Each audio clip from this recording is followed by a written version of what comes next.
ऐसा कहा जाता है कि समय अच्छे अच्छे को बर्बाद कर दिया, लेकिन अगर बात दिल की करूं और बात दिल से करूं तो पता चला जो बर्बाद हुए वो बिल्कुल भी अच्छे नहीं थे, बिल्कुल भी अच्छे नहीं थे। लोग कहते हैं कि मेहनत करो, लोग कहते हैं कि मेहनत करो तुम जरूर सफल हो जाओगे। पता नहीं मेरे ईश्वर मैं सही हूं या फिर ये मेरी आंखों का वहम है, लेकिन सच कहूं तो मैंने सिर्फ ईमान वालों को बुलंदियों पे देखा है, सिर्फ ईमान वालों को बुलंदियों पे देखा है।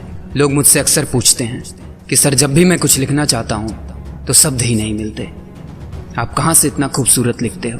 तो मैंने हंसकर कहा कि दोस्त, जिसकी जिंदगी जितनी मुश्किल होगी ना उसकी लाइनें उतनी ही खूबसूरत होंगी।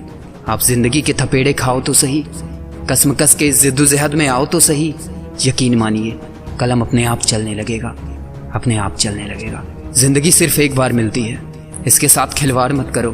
तब कहता हूं कि जिंदगी में इतना ऊंचा जाओ जहां से लगे कि पूरी दुनिया तुम्हारी है, पूरी दुनिया तुम्हारी है। जिंदगी की भागदौड़ में उन अपनों को मत छोड़ देना जिसने तुम्हारे भागदौड़ में पूरी जिंदगी को छोड़ दिया। उस माँ बाप का सम्मान करना जिसने तुम्हारे लिए अपने रास्ते को मोड़ दिया।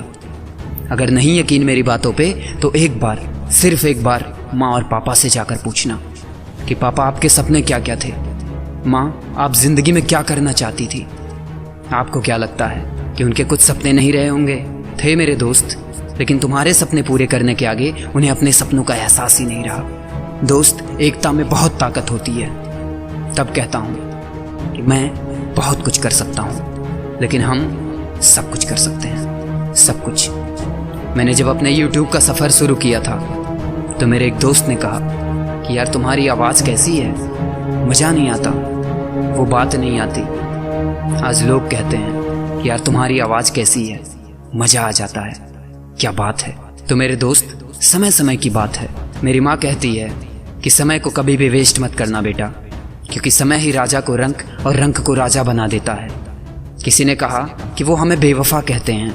मैंने कहा कि जो अपने सपनों से सच्चा वफा करते हैं ना, उसी जालिम को ये दुनिया बेवफा कहती है, क्योंकि उसके सपने से जो उसका इश्क है ना वो उसके रग रग में बहती है, रग रग में बहती है। तब कहता हूँ दोस्त कि जो तुम्हारे पास है उसको जानने की कोशिश करो, जो तुम्हारे पास है उसको पहचानने की कोशिश करो। क्योंकि जब सीता जी के पास दुनिया के सर्वश्रेष्ठ इंसान श्री राम मौजूद थे तब उन्हें सोने का हिरण चाहिए था, और जब वही सीता सोने के लंका में पहुंच गई जहां सिर्फ सोना ही सोना था, तब उन्हें सिर्फ राम चाहिए था, सिर्फ राम। जिंदगी में सफलता का राज तो तुम्हें सब बता सकते हैं, क्योंकि हमारे देश में राय बहादुरों की कमी नहीं है। आप कुछ भी पूछो तो फर्क नहीं पड़ता कि सामने वाले इंसान को उस विषय में ज्ञान है या नहीं, तुम्हें राय जरूर देगा।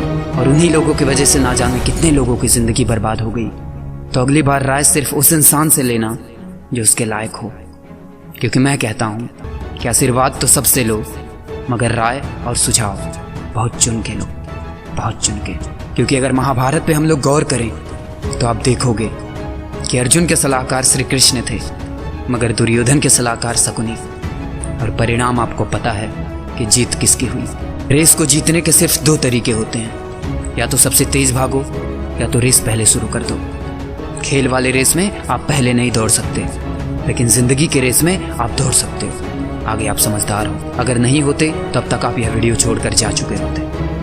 मैंने ये बात आप लोगों तक पहुंचाया क्योंकि आप लोग मेरे परिवार का हिस्सा हो, और उम्मीद है कि आप सब ने सब्सक्राइब करके बेल आइकन को जरूर हिट कर दिया होगा। लेकिन इस वीडियो को आगे तक पहुंचाने की जिम्मेदारी मैं आप सब पे छोड़ता हूँ। तो इस वीडियो को और इस ज्ञान को हर उस इंसान तक पहुंचाएं जिसको इसकी ज़रूरत है, और हमारे देश को आगे बढ़ाने में हमारी मदद करें।